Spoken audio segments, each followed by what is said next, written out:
Le fait que de plus en plus de personnes dans la société moderne considèrent le concept de karma comme une connerie ne l'affaiblit pas pour autant. Il existe 12 lois qui s'appliquent à l'univers entier et qui régissent le karma, qu'il soit bon ou mauvais. Si tu connais ces lois, elles sont comme une vague sur laquelle tu surfes. Mais si tu les ignores, elles sont comme un courant qui agit constamment contre toi et freine tous tes efforts. C'est à toi de voir. Cette connaissance des 12 lois du karma ressemble-t-elle à ce que tu cherchais? Alors commençons par la première loi. Imagine que tu te disputes à nouveau avec quelqu'un, peut-être au bureau ou à la maison. Sous le coup de la colère, tu dis quelque chose de blessant. Sur le moment, il peut sembler bon de prendre le dessus, mais ces mots négatifs sont comme des graines toxiques que tu plantes dans le sol. Et tu sais ce qui se passe? Ces graines poussent, prospèrent et reviennent rapidement vers toi, souvent sous la forme de problèmes inattendus, de malentendus ou d'une relation brisée. Cela peut ne pas arriver tout de suite, mais la loi de cause à effet est infaillible. Un jour ou l'autre, les effets de ton acte te rattraperont. Et maintenant, demande-toi, combien de fois t'es-tu demandé pourquoi des événements négatifs sont soudainement apparus dans ta vie? Combien de fois mettons-nous cela sur le compte de la malchance ou du hasard? Mais que se passe-t-il si c'est plus profond? Et si les énergies négatives que tu envoies, que ce soit par des mots, des pensées ou des actes, trouvent leur chemin de retour dans ta vie? Cette loi nous demande d'assumer la responsabilité de nos actes. Tu ne peux pas la contourner, tu ne peux pas t'en cacher. Mais si tu comprends comment elle fonctionne, tu peux l'utiliser à ton avantage. Pense à la loi de cause à effet comme à un miroir. Ce que tu projettes dedans te revient sous forme de reflet. Tu souris au miroir, le miroir te sourit en retour. Tu y projettes de la haine, et la haine est ce que tu reçois en retour. L'univers est programmé pour refléter tes énergies, positives et négatives. C'est là que réside la magie de cette loi. Si tu décides d'envoyer de l'énergie positive, tu recevras également de l'énergie positive en retour. C'est presque comme si tu pavais ton propre chemin de vie, pierre par pierre, jour après jour. Si tu fais attention à tes actions, tu commences à réaliser que tu as en fait beaucoup plus de contrôle sur ta vie que tu ne pensais. Les décisions que tu prends aujourd'hui influencent ton avenir. Ce que tu donnes est ce que tu reçois. Et si tu veux que la vie t'apporte du bien, tu devrais agir avec une intention claire de faire également du bien aux autres. Mais soyons honnêtes, ce n'est pas toujours facile, n'est-ce pas? Dans la vie quotidienne, il se passe des choses qui nous déstabilisent. Nous sommes stressés, énervés, parfois simplement fatigués. Dans ces moments-là, il est difficile de se rappeler que chaque action a des conséquences. C'est pourtant là que la loi intervient. Elle nous invite à nous arrêter, à réfléchir et à choisir consciemment. Car chacune de tes décisions compte. Et imagine-toi cela comme ça. Ta vie est comme un grand puzzle, et chaque action est une pièce unique. Plus tu ajoutes de pièces positives, plus l'image devient claire et belle. Mais chaque pièce négative déforme l'image globale, et tôt ou tard, tu devras la remettre en ordre. C'est l'équilibre de l'univers. Il veille à ce que tout s'équilibre à un moment ou à un autre. Combien de fois es-tu mis en colère contre quelqu'un et as-tu constaté plus tard que cette colère t'a fait plus de mal qu'à la personne contre laquelle tu t'es mis en colère? C'est l'exemple parfait de la loi de cause à effet.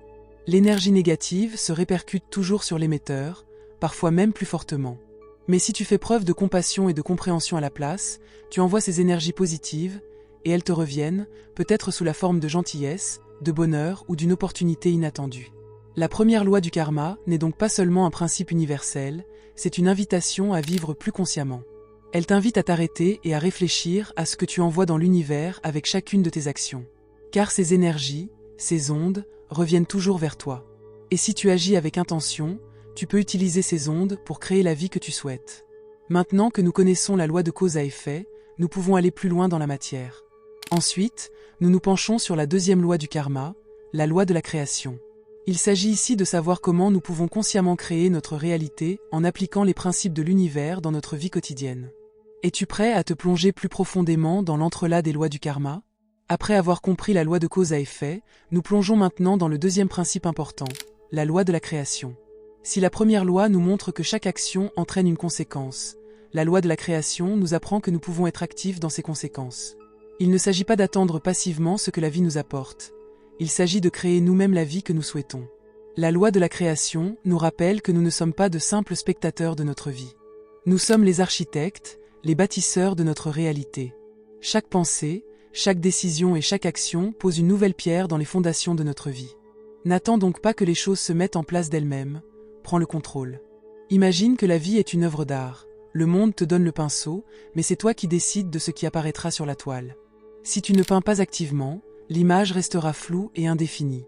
Mais si tu mets consciemment et intentionnellement tes désirs sur la toile, tu crées quelque chose d'unique. Cependant, nous nous considérons souvent comme des récepteurs passifs de la vie. Combien de fois as-tu pensé, si la vie le veut, cela arrivera? Cette façon de penser ne fait que nous maintenir dans la même position, sans avancer. Mais la loi de la création te demande de choisir une autre approche. N'attends pas que les circonstances changent, que l'opportunité parfaite soit à ta porte, crée toi-même ces circonstances. Un excellent exemple est celui d'une personne qui rêve d'une profession épanouissante, mais qui ne cherche pas activement à acquérir les compétences nécessaires ou à prendre des mesures pour réaliser ce rêve. Au lieu de cela, il attend que l'univers lui offre cette opportunité. Le problème est que, bien que l'univers suive les lois de la causalité, ce sont nos actions qui influencent cette causalité. Si tu ne crées rien, que doit rendre l'univers? La loi de la création et la loi de la cause et de l'effet sont donc étroitement liées. Chaque action que tu accomplis, chaque décision que tu prends, met en mouvement la chaîne de causalité de la vie. Cela signifie qu'en créant consciemment ta réalité, tu en façonnes aussi activement les conséquences. Tu ne fais donc pas que planter des graines de changement, tu décides aussi des fruits qu'elles porteront. C'est comme si tu ne jetais pas seulement la pierre dans l'eau, mais que tu décidais aussi de la taille des vagues et de la direction dans laquelle elles se propagent. Le monde extérieur dont tu fais l'expérience est le miroir de tes pensées et croyances intérieures. Si tu penses que la vie ne t'apportera rien de bon, tu agiras inconsciemment pour confirmer exactement cela. Mais si tu comprends que tu as le pouvoir de créer activement la vie, ton attitude intérieure changera, et l'univers réagira en conséquence. Cette interaction entre cause, effet et création est l'essence même de la façon dont nous pouvons utiliser la loi du karma à notre avantage. Pour rendre tout cela plus tangible, pense à une jardinière. Elle sait que le sol est fertile et qu'elle peut planter les graines pour obtenir une récolte abondante. Mais si elle ne cultive pas activement le sol et ne sème pas les graines, rien ne poussera, quelle que soit la qualité du sol. Il en va de même avec la loi de la création. Tu as les capacités et les possibilités de créer ta réalité, mais tu dois prendre la décision consciente d'utiliser ces capacités. Cela ne signifie pas que tout sera parfait tout de suite. Parfois, tu plantes des graines et il faut du temps pour qu'elles poussent. Mais sois sûr que chaque pas que tu fais en direction de ta vision te rapproche de ton objectif. Les lois de l'univers sont de ton côté tant que tu es prêt à prendre la responsabilité de ta vie. Et c'est bien là le problème, la responsabilité. Tu ne peux pas t'attendre à ce que la vie te donne tout ce que tu souhaites si tu n'assumes pas toi-même la responsabilité de tes propres actions. La loi de la création te demande d'assumer cette responsabilité et de créer activement au lieu de simplement consommer. Le destin n'est pas aléatoire, il est le résultat des actions conscientes ou inconscientes que nous posons. Un autre exemple qui illustre ce lien entre la création et la cause et l'effet est celui d'un artiste qui veut créer une peinture. L'artiste sait que les couleurs qu'il choisit et les traits qu'il fait influencent le résultat final. Mais s'il s'assoit sans peindre, rien ne se produira. Il en va de même pour ta vie. Tu es l'artiste et l'univers est ta toile. Mais tu dois mettre le premier trait pour former l'image que tu veux voir. Je suis heureux pour toi que tu aies fait ce voyage avec nous jusqu'ici. Si cette vidéo a touché ton cœur ou t'a apporté de nouvelles connaissances, ce serait merveilleux si tu nous soutenais vraiment. Pour cela, tu peux devenir membre de la chaîne. Pour cela, il suffit de cliquer sur le lien dans la description sous cette vidéo. Tu pourras alors voir toutes les nouvelles vidéos avant qu'elles ne deviennent publiques pour tous les autres. Si tu décides de le faire, je te remercie. Après tout, nous sommes tous ici pour grandir et apprendre ensemble, et ton soutien est la lumière qui éclaire notre chemin. La magie de la création réside dans le fait que tu ne te contentes pas d'attendre passivement les réactions de la vie, mais que tu les influences activement. C'est à toi d'utiliser la loi de cause à effet de manière à ce qu'elle te serve au lieu de te bloquer. Si tu comprends que tu crées ta propre vie, tu commences à voir chaque moment comme une opportunité d'en tirer le meilleur parti. Et c'est là le véritable pouvoir de la loi de la création. Elle te donne la possibilité d'aller au-delà des attentes passives et de prendre ton destin en main. Tu n'es pas la victime des circonstances, mais le créateur de ta propre réalité. Avec chaque pensée, chaque mot, chaque action. Après avoir pénétré la loi de cause à effet et la loi de la création, nous nous tournons maintenant vers deux autres principes centraux, la loi de l'humilité et la loi de la croissance. Les deux sont étroitement liés, car avant qu'une véritable croissance puisse se produire, nous devons d'abord apprendre à nous regarder en toute honnêteté. La loi de l'humilité nous montre que le véritable progrès et le changement ne sont possibles que lorsque nous acceptons la réalité telle qu'elle est. Souvent, nous sommes tentés de rejeter la faute des difficultés ou des échecs sur les circonstances extérieures. Mais pour vraiment grandir, nous devons prendre du recul et reconnaître la vérité sur nous-mêmes. Car ce n'est que lorsque nous voyons les choses telles qu'elles sont réellement, et non telles que nous les souhaitons, que nous pouvons commencer à changer notre vie. Peut-être te demandes-tu, quel est le rapport avec l'humilité ? L'humilité signifie reconnaître que nous ne savons pas tout, que nous ne pouvons pas tout contrôler et que nous avons fait des erreurs. Et c'est là que la transformation commence. Dès que nous admettons que nous sommes imparfaits et que nous devons encore grandir dans certains domaines, nous ouvrons la porte au changement. C'est cette réflexion honnête sur nos forces, mais aussi sur nos faiblesses, qui nous montre le chemin de l'amélioration. Un exemple simple. Imagine que tu as un conflit récurrent dans tes relations. Il serait facile de toujours blâmer les autres. Mais la loi de l'humilité te demande de t'arrêter et de te demander « Quel est mon rôle dans ce conflit ?» Il se peut que tu aies toi-même des comportements ou des croyances inconscients qui contribuent aux tensions. Une fois que tu reconnais cela, tu peux commencer à travailler sur ces aspects. L'humilité est donc la clé qui te permet d'accéder à un véritable changement. Nous arrivons maintenant à la loi de la croissance. Ce principe est profondément lié à la loi de l'humilité, car la véritable croissance ne peut commencer que lorsque nous acceptons la réalité telle qu'elle est. La croissance commence toujours en nous-mêmes. Avant de changer le monde extérieur, nous devons nous changer nous-mêmes. Toute transformation intérieure se reflète dans le monde extérieur. C'est le cœur de cette loi. Nous ne pouvons influencer positivement le monde qui nous entoure que si nous nous transformons nous-mêmes en premier. Il y a ce désir très répandu de changer les circonstances extérieures, que ce soit le lieu de travail, les relations ou la société. Mais la loi de la croissance nous rappelle que ces changements ne viennent pas de l'extérieur. Ils commencent toujours à l'intérieur de nous. Il est facile de faire porter aux autres la responsabilité de notre bonheur ou de nos circonstances. Mais la croissance implique d'assumer l'entière responsabilité de notre propre vie et de prendre les mesures nécessaires au changement intérieur. Considère-le ainsi. Tu veux peut-être que certaines personnes de ton entourage changent pour que ta vie soit plus facile ou meilleure. Mais la loi de la croissance nous apprend que le véritable changement commence par nous-mêmes. Dès que nous commençons à travailler sur nos propres attitudes, habitudes et pensées, la façon dont nous vivons le monde changera également.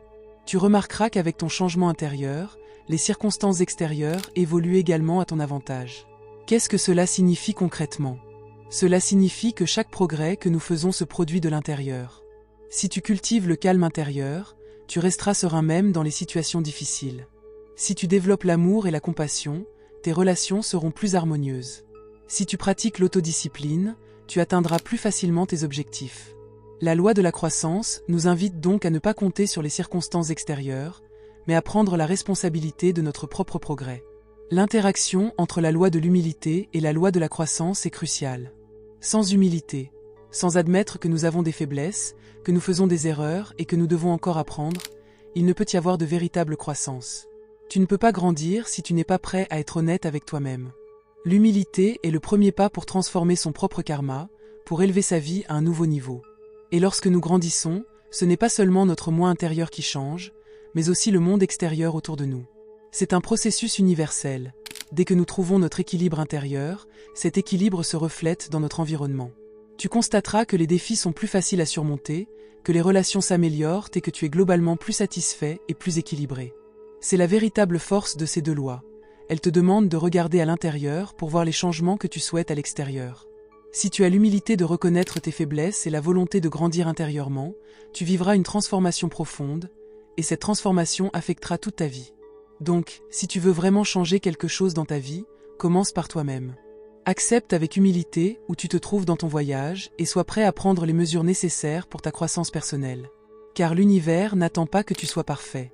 Il réagit à ta volonté de changer et de grandir, et c'est précisément la clé pour influencer positivement ton karma.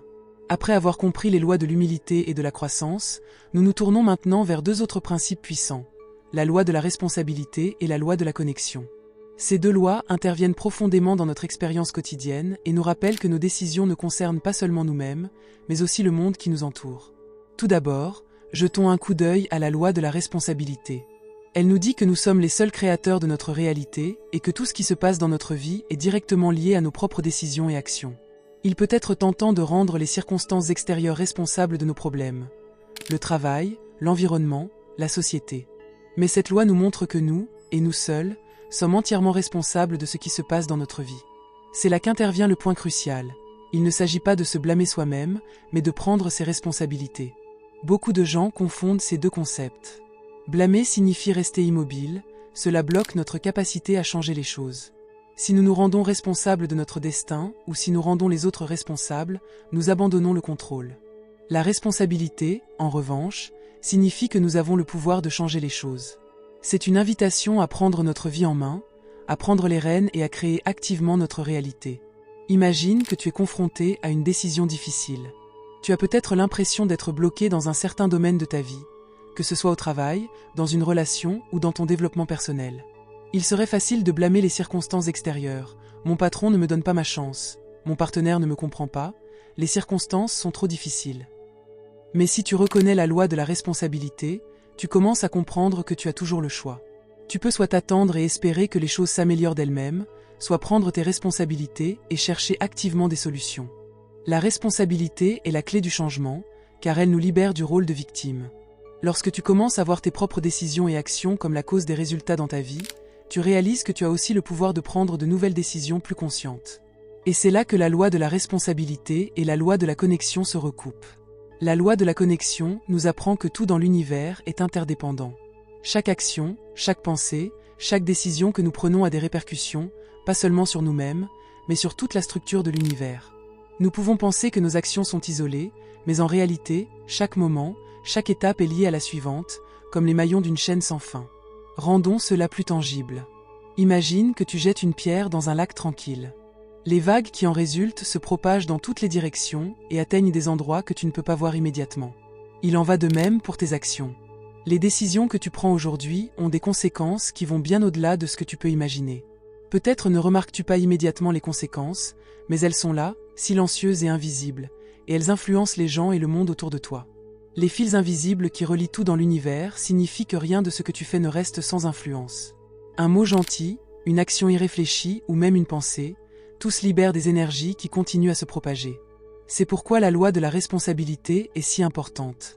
Tu n'es pas seulement responsable de ta propre vie, mais aussi du monde que tu crées avec tes actions et tes pensées. Tout ce que tu fais, tout ce que tu penses, fait partie d'un ensemble plus grand. Tu es un nœud dans un réseau complexe de connexions qui s'étendent au-delà de l'espace et du temps. Tu l'as peut-être déjà vécu. Tu as pris une petite décision apparemment insignifiante, et pourtant elle a entraîné des conséquences de grande portée. Une conversation spontanée, une rencontre inattendue, elles ont peut-être changé ta vie ou celle de quelqu'un d'autre de manière durable. C'est la loi de la connexion en action. Elle nous rappelle qu'aucune action n'est isolée. Tout fait partie d'un réseau cosmique bien plus grand. Maintenant que nous avons ces deux lois sous les yeux, il est clair qu'elles sont étroitement liées. Lorsque nous prenons la responsabilité de notre vie, nous reconnaissons automatiquement notre rôle dans un ensemble plus vaste. Nous comprenons que nos décisions ne déterminent pas seulement notre propre destin, mais qu'elles influencent aussi le monde qui nous entoure. Cette prise de conscience nous amène à une conclusion importante. Il est entre nos mains d'apporter un changement positif non seulement dans notre vie, mais aussi dans le monde. L'univers attend que nous reconnaissions notre responsabilité et que nous soyons conscients des liens qui façonnent nos actions. Chacun d'entre nous fait partie d'un tout, et ce que nous faisons a un impact sur ce tout. Si nous considérons ces deux lois ensemble, nous réalisons que nous ne sommes pas seulement responsables de notre propre bonheur, mais aussi de la façon dont nous contribuons au bien-être de l'univers. Nos pensées, nos décisions, nos actions, elles ont toutes une grande portée. En résumé, la loi de la responsabilité et la loi de la connexion nous montrent que nous sommes activement impliqués dans la création de notre vie et que nos actions font toujours partie d'un plan cosmique plus large. Nous ne sommes pas seulement responsables de notre développement personnel, mais aussi de l'impact que notre vie a sur l'univers. Si nous vivons consciemment ces lois, nous pouvons orienter non seulement notre propre vie dans une direction positive, mais aussi la vie des personnes qui nous entourent et le monde dans son ensemble. Si tu as l'impression que cette vidéo a eu de la valeur pour toi jusqu'à présent, je serais heureux que tu partages cette valeur en faisant un don grâce au bouton Super Thanks sous la vidéo, autant que cela te semble juste et équitable. Chaque geste de reconnaissance est un cadeau précieux pour moi, et ce sont tes dons qui rendent tout cela possible. Dans la prochaine étape de notre voyage à travers les lois universelles du karma, nous rencontrons deux principes essentiels qui influencent notre vie quotidienne et notre croissance spirituelle. La loi du focus et la loi du don et de l'hospitalité. Ces deux lois travaillent main dans la main et nous aident non seulement à diriger notre énergie vers ce qui compte vraiment, mais aussi à réaliser que le véritable accomplissement vient souvent du fait de donner aux autres. Commençons par la loi du focus. Imagine ton esprit comme un rayon laser. Sa force réside dans la concentration. Tu ne peux pas penser à deux choses en même temps, du moins pas efficacement. Toute tentative de se concentrer sur plusieurs choses à la fois dilue ton énergie et réduit ton efficacité. La loi de la focalisation nous demande de choisir consciemment une direction et de diriger notre énergie vers ce que nous voulons créer dans la vie. La force de ce principe se manifeste dans un exemple simple de la vie quotidienne. Imagine que tu as un objectif, disons que tu veux progresser dans ta carrière. Si tu te concentres vraiment sur cet objectif, Si tu t'efforces chaque jour d'améliorer tes compétences et de saisir les opportunités, les portes s'ouvriront à toi. Mais si, en même temps, tu as peur d'échouer ou si tu te concentres constamment sur tes faiblesses, cette énergie négative bloquera ta progression. La loi du focus est claire. Si tu focalises ton attention sur le positif, sur ce que tu veux vraiment atteindre, tu attireras plus de positif dans ta vie. Tes pensées façonnent ta réalité. Donc, si tu focalises ton attention sur ce qui t'apporte de la joie, du succès et de l'épanouissement, l'univers t'en offrira davantage. Mais si ton attention se porte sur le négatif, les problèmes ou les peurs, alors l'univers renforcera aussi ses énergies négatives. C'est comme régler une station de radio. Si tu choisis la bonne fréquence, tu entendras une musique claire et agréable. Mais si tu restes sur une fréquence couverte par des interférences, la réception ne sera pas claire et perturbée. Ta concentration et la fréquence que tu choisis, et ce que tu reçois dépend directement de ce sur quoi tu portes ton attention. La loi du focus nous rappelle donc que nous avons le pouvoir de diriger consciemment notre énergie mentale, et donc de façonner la qualité de notre réalité. Mais quel est le lien entre ce principe et la loi du don et de l'hospitalité? C'est très simple. Se concentrer sur le don est l'une des formes les plus puissantes de création consciente. La loi du don et de l'hospitalité dit que ce que nous recevons dans notre vie dépend directement de la quantité que nous sommes prêts à donner. Si nous sommes généreux avec notre temps, nos ressources et notre énergie, l'univers ouvre les portes à des effets karmiques positifs. Mais donner ne signifie pas seulement une générosité matérielle. Il s'agit de bien plus que cela. La gentillesse, l'amour, l'attention, ce sont toutes des formes de dons qui sont tout aussi puissantes. Chaque acte de don est un investissement dans l'équilibre karmique de l'univers. Si tu donnes avec un cœur ouvert et une intention pure, tu envoies une vague d'énergie positive qui te reviendra tôt ou tard. Peut-être pas toujours de la manière à laquelle tu t'attends, mais toujours d'une manière qui enrichit ta vie. Un exemple simple, imagine que tu prennes le temps d'écouter un ami qui a des problèmes. Tu ne lui donnes pas seulement ton temps, mais aussi ton attention et ta compassion. Cet acte de don peut sembler petit, mais l'énergie que tu envoies a de vastes répercussions. Il se peut que tu reçoives toi-même un soutien plus tard, lorsque tu en as le plus besoin, ou que des possibilités inattendues s'ouvrent dans ta vie, résultant de cette énergie positive. L'univers reconnaît toutes les formes de dons, pas seulement les formes matérielles. Si tu donnes un sourire, si tu offres une oreille attentive à quelqu'un, ou si tu t'efforces d'aider quelqu'un dans le besoin, ce sont des actes précieux qui influencent l'équilibre karmique. La loi du don nous rappelle que notre prospérité, qu'elle soit matérielle ou spirituelle, dépend souvent de ce que nous sommes prêts à partager avec les autres. L'hospitalité, également mentionnée ici, va dans le même sens. L'hospitalité ne consiste pas seulement à ouvrir physiquement nos maisons aux autres, mais aussi à ouvrir notre cœur. Cela signifie créer de l'espace pour les autres, les aider dans leurs besoins, sans attendre quelque chose en retour. En dépensant ton énergie pour aider les autres, tu renforces le lien avec les lois karmiques et tu poses les bases pour recevoir l'abondance dans ta propre vie. Le lien entre la loi du focus et la loi du don et de l'hospitalité réside donc dans l'orientation consciente vers ce que tu veux créer dans ta vie. Si tu focalises ton attention sur le don, tu renforces non seulement l'énergie positive dans ta propre vie, mais aussi dans le monde qui t'entoure. Cette énergie revient vers toi, souvent aux moments les plus inattendus et de la manière la plus surprenante. En résumé, ces deux lois nous montrent que ce sur quoi nous nous concentrons et ce que nous sommes prêts à donner sont les clés de la création de notre réalité. Si tu veux créer ta vie consciemment, concentre-toi sur ce que tu veux créer et donne généreusement de toi-même, sous forme d'amour, d'attention et de compassion. Ainsi, tu ressentiras les effets positifs de ces principes universels dans ta propre vie et dans le monde qui t'entoure. Nous arrivons maintenant à deux autres principes essentiels qui influencent profondément notre vie et notre chemin spirituel, la loi du changement et la loi de la patience et de la récompense. Ces deux lois nous enseignent que la croissance et la transformation ne sont pas seulement inévitables, mais qu'elles nécessitent aussi du temps, de la persévérance et de la patience. Commençons par la loi du changement. Cette loi explique que l'histoire se répète jusqu'à ce que nous ayons appris les leçons nécessaires. La vie nous confronte toujours à des défis similaires, sous différentes formes et à différents moments. Cependant, si nous ne reconnaissons pas les anciens schémas, le cycle de répétition se poursuivra. Mais c'est justement là que réside le pouvoir du changement. Il se produit lorsque nous laissons tomber les anciens chemins et que nous avons le courage de prendre de nouvelles décisions. Beaucoup de personnes ont l'impression d'être bloquées dans leur vie, de vivre toujours les mêmes problèmes, que ce soit dans les relations, au travail ou au niveau personnel. Mais ce sentiment de stagnation n'est qu'une illusion. Rien n'est statique dans la vie. Tout ce qui se passe autour de nous est dans un flux constant. Le problème, c'est que nous nous accrochons souvent aux vieux schémas parce qu'ils nous sont familiers, même s'ils ne nous servent plus. La loi du changement nous invite à briser ces schémas et à nous ouvrir à de nouvelles possibilités. Tu as peut-être déjà vécu cette situation.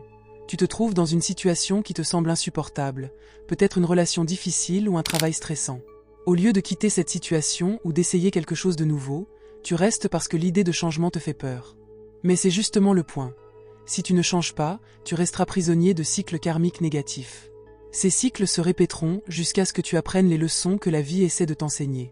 Ce n'est que lorsque tu es prêt à faire quelque chose de différent que les portes s'ouvrent à de nouvelles possibilités et à une transformation positive. Le changement est souvent effrayant, c'est normal. Mais c'est aussi le seul moyen d'aller de l'avant. Si tu vois toujours les mêmes problèmes dans ta vie, c'est le signe que tu fais les mêmes choix et que tu obtiens les mêmes résultats. Pour briser ce cycle, tu as besoin de courage et de la volonté d'agir différemment. Si tu le fais, l'univers commencera à ouvrir de nouvelles voies pour toi. Et c'est là que nous arrivons directement à la ** loi de la patience et de la récompense ***. Alors que le changement est le moteur qui fait avancer notre vie, cette loi nous rappelle que tout véritable changement et toute récompense nécessite du temps et de la patience. Le travail spirituel n'est pas un sprint, mais un marathon. Les graines que tu plantes aujourd'hui ont besoin de temps pour grandir et porter leurs fruits. Et parfois, cela prend plus de temps que tu ne le souhaites. Il est facile de tomber dans l'impatience en attendant des résultats positifs. Tu fais des progrès, tu changes de comportement, tu te focalises sur le bien, et pourtant, rien ne semble changer immédiatement. La loi de la patience et de la récompense nous dit que l'attente de la récompense fait partie du processus. C'est comme si tu plantais un arbre. Tu lui donnes de l'eau et de la lumière du soleil, mais tu ne peux pas le forcer à grandir plus vite. Tout a son propre rythme naturel. La croissance spirituelle fonctionne de la même manière. Elle demande du dévouement, de la persévérance et la capacité de rester en équilibre à l'intérieur malgré les retards à l'extérieur. Les récompenses arrivent, mais elles ne sont pas toujours immédiates. Cependant, ceux qui restent patients et continuent à faire leur travail spirituel finiront par récolter les fruits de leurs efforts, souvent au moment où ils s'y attendent le moins. Cela ne signifie pas que tu dois rester dans la passivité. La patience n'est pas la même chose que l'inaction. Il s'agit de poursuivre le chemin de manière cohérente, même si tu ne peux pas encore voir les résultats. Avoir confiance que l'univers reconnaîtra ton travail et te donnera la récompense au bon moment. Cette patience est particulièrement importante lorsqu'il s'agit de changements profonds. Les changements ne sont pas superficiels, ils touchent profondément à nos croyances intérieures et à notre héritage karmique. Il faut du temps pour briser les vieux schémas, établir de nouvelles habitudes et éduquer l'esprit pour qu'il s'oriente vers le positif. Et c'est là que les deux lois se rejoignent. Sans patience, tu ne peux pas intégrer complètement les leçons nécessaires qui vont de pair avec le changement. Si tu abandonnes trop vite parce que tu ne vois pas de résultats immédiats, tu passes à côté des avantages profonds qui ne peuvent être obtenus que par la patience et la persévérance. Le changement et la croissance se produisent par cycles, et ces cycles demandent du temps. C'est comme si tu attendais le lever du soleil. Tu ne peux pas l'accélérer, mais si tu es patient, tu finiras par voir le soleil du matin se lever. L'interaction de ces deux lois nous montre que la patience est une condition indispensable pour un changement réel et durable. Sans patience, nous ne pouvons pas absorber complètement les leçons que la vie veut nous enseigner. Mais avec de la patience, le changement dans ta vie sera profond et puissant, et les récompenses que tu recevras enrichiront ta vie de manière durable. Donc, si tu cherches à faire des changements dans ta vie, rappelle-toi que le processus ne demande pas seulement du courage, mais aussi de la patience. Chaque pas que tu fais en direction de tes objectifs te rapproche des récompenses que tu cherches. Mais tu ne peux pas forcer le résultat. Donne à toi et à l'univers le temps qu'il faut pour que les changements se manifestent complètement. Car à la fin, ta patience sera récompensée, sous forme de croissance, d'accomplissement et d'une vie plus en accord avec tes véritables désirs. Alors que nous plongeons plus profondément dans les lois karmiques, nous tombons sur deux principes puissants. La loi de la signification et de l'inspiration et la loi de l'harmonie. Ces deux lois nous rappellent que notre vie ne se déroule pas seulement au hasard, mais que chaque action et expérience a une signification plus profonde et nous inspire à évoluer. Commençons par la loi de la signification et de l'inspiration. Elle nous montre que rien de ce qui nous arrive n'est dénué de sens. Chaque expérience, qu'elle soit positive ou provocante, a un message pour nous. Elle sert de moteur à notre développement spirituel et nous aide à remplir nos obligations karmiques. Si nous abordons la vie avec une conscience de ce sens profond, nous ouvrons la porte à une croissance spirituelle plus intense. Tu connais peut-être ce sentiment lorsque tu te demandes pourquoi quelque chose de particulier se produit dans ta vie. Il est parfois difficile de voir la signification derrière des expériences douloureuses ou difficiles. Mais la loi de la signification nous dit que ce sont justement ces moments qui sont les plus grands enseignants. Il nous invite à regarder plus profondément et à comprendre quelles leçons la vie veut nous transmettre. En reconnaissant la signification de tes actions et de tes expériences, Tu seras inspiré à prendre de nouvelles décisions et à accélérer ton développement spirituel. Réfléchis à cela. Chaque jour, chaque action, chaque rencontre porte en elle un message plus profond. Si tu t'y laisses aller consciemment, tu constateras que la vie t'apprend constamment à te concentrer sur l'essentiel et à poursuivre ton chemin spirituel. Cette prise de conscience te pousse en avant et t'inspire à prendre les bonnes mesures pour transformer ton karma. La boucle est bouclée ici avec la loi de l'harmonie. L'harmonie est l'état naturel de l'univers, et c'est l'objectif que nous devrions tous suivre. Si nous vivons en accord avec les lois karmiques, nous faisons l'expérience de l'harmonie intérieure et extérieure. Tout dans l'univers aspire à l'équilibre. Mais si nous allons à l'encontre de cet ordre naturel, nous faisons l'expérience de l'agitation, du déséquilibre et des défis karmiques. Imagine que l'univers est une immense symphonie. Chaque action, chaque pensée, chaque mot est une note dans cette symphonie. Si tu vis en harmonie avec les forces universelles, tu sentiras que tout converge dans ta vie. Ton esprit, tes relations, tes objectifs. Mais si tu vis en disharmonie, si tu te laisses guider par des énergies et des pensées négatives, la symphonie se déséquilibre et tu le ressens sous forme d'agitation intérieure et de défis extérieurs. Le lien entre ces deux lois est évident. Si tu reconnais le sens profond de la vie, tu rechercheras automatiquement l'harmonie. Tu commenceras à prendre tes décisions de manière plus consciente afin de vivre en harmonie avec les forces cosmiques. L'harmonie est le but final, un état dans lequel tu es non seulement en paix avec toi-même, mais aussi avec le monde qui t'entoure. Le déséquilibre, en revanche, entraîne des leçons karmiques qui te rappellent de retrouver le chemin de l'harmonie. Après avoir parlé du sens et de l'harmonie, deux autres principes importants nous font plonger dans la profondeur du moment présent et du changement constant de la vie. La loi de l'ici et maintenant et la loi du changement. Ces lois nous rappellent que la vie ne s'arrête jamais et que tout ce qui compte se passe dans le moment présent. La loi de l'ici et maintenant nous invite à porter notre attention sur le seul moment que nous pouvons réellement contrôler, le maintenant. Trop souvent, nous sommes pris au piège par des pensées du passé ou des préoccupations pour l'avenir. Mais cette persistance dans les anciennes expériences ou la peur de ce qui pourrait arriver bloque notre progrès spirituel. Le passé est une leçon, mais le changement se produit toujours ici et maintenant. Tu as peut-être déjà remarqué que la véritable transformation ne peut avoir lieu que si tu es pleinement présent. Si tu te focalises sur le passé, tu perds la possibilité de créer activement ton avenir. Si tu fuis dans le futur, tu rates le moment où tu peux agir et provoquer des changements. Cette loi nous rappelle que le présent est la seule fenêtre de changement. C'est ici, à cet instant, que se trouve le pouvoir de transformer notre vie. Cela nous amène directement à la loi du changement.